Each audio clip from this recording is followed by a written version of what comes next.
Hey there, here's a new shoulder mechanism I'm working on for Marduk.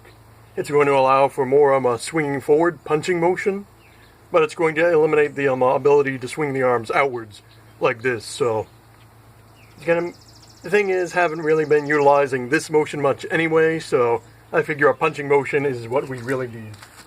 And you can see that this time I'm actually using pulleys and stuff. Some people thought I was using pulleys before, but I wasn't for the arm mechanism.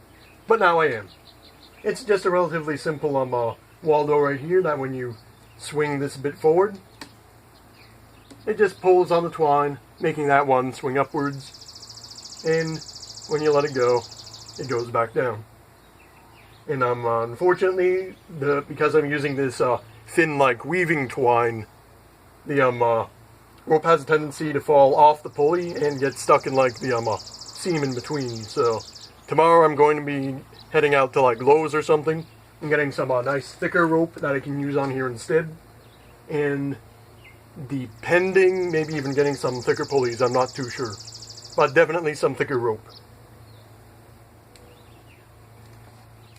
And we can see our old friend the elbow right here. It's still going to be the standard boat and stuff with like the arm. I'm going to be attaching the original arm on Marduk to this piece right here.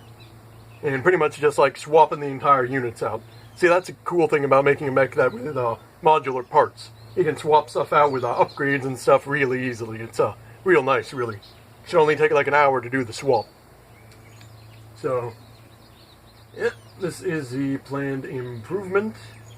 I hope that it will go well. I might actually end up moving this pulley a little over this way because it's not taking full advantage of the with this angle, the reach that this part is giving me. So I guess that will be all for today. So if you do enjoy my content, be sure to like and subscribe and give your mech some new shoulders today. Bye bye.